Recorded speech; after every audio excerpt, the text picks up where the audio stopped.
मेरा नाम है कुमकुम बिंदवाल। क्या कोर्ट के सख्त रवैये के बाद भारत सरकार ने भी अपना रुख बदल लिया?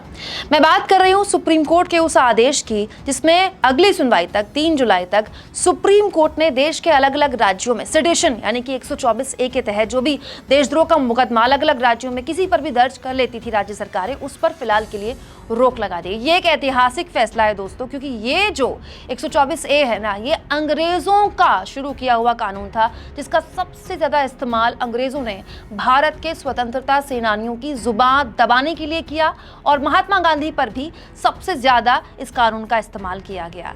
हालांकि इस कानून पर अब सुप्रीम कोर्ट के सख्त रवैये के बाद मीडिया का एक वर्ग साफ तौर पर दिखाने और जतलाने की कोशिश कर रहा है कि देखिए, अब सुप्रीम कोर्ट के फैसले के बाद खुद मोदी जी ने इस पूरे मामले में स्टैंड लिया और मोदी जी ने खुद कहा है कि भारत सरकार एग्जामिन कर रही है किस तरह से इस पूरे कानून में फेरबदल किया जाए और इसको आज के हिसाब का बनाया जाए।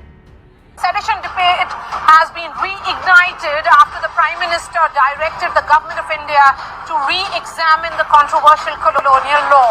तो सुप्रीम कोर्ट के सख्त रवैये के बाद देखा आपने, मीडिया का एक वर्ग दिखाने की कोशिश कर रहा है कि प्रधानमंत्री मोदी खुद चाहते हैं कि इस कानून में फेरबदल हो, लेकिन क्या वाकई ऐसा है?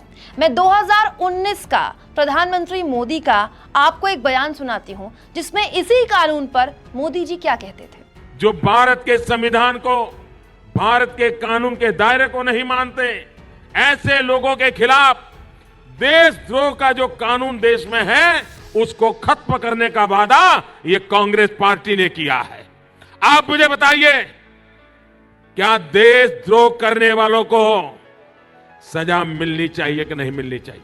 तो मोदी जी को आपने सुना, 2019 में इस कानून को लेकर मोदी जी की क्या राय थी, यानी कि मोदी जी इस कानून के पक्ष में थे। लेकिन आज सुप्रीम कोर्ट ने इस पूरे मामले में ऐतिहासिक फैसला दिया तो मीडिया का एक वर्ग दिखाने की कोशिश कर रहा है कि देखिए, पीएम तो खुद चाहते हैं कि इस कानून में महत्वपूर्ण बदलाव हों, तो फिर इतने साल इंतजार किस बात का?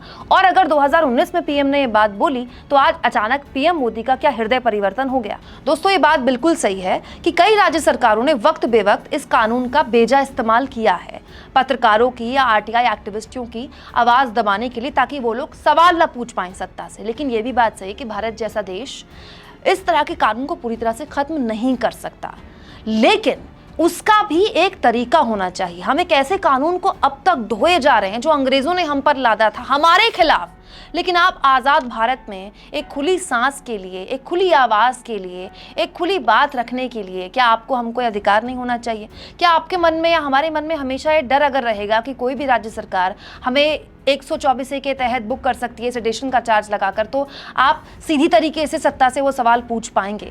अच्छी बात यह कि सुप्रीम कोर्ट ने इसमें फैसला लिया है और अच्छी बात यह है कि देर से ही सही, लेकिन पीएम मोदी भी चाहते हैं कि इस तरह के कानून में बदलाव हो। लेकिन इसके लिए इतनी देर क्यों? आपको इसके पीछे क्या वजह लगती है? कमेंट बॉक्स पर अपनी राय जरूर दें और दोस्तों, चैनल को ज्वाइन भी करें, सब्सक्राइब भी करें।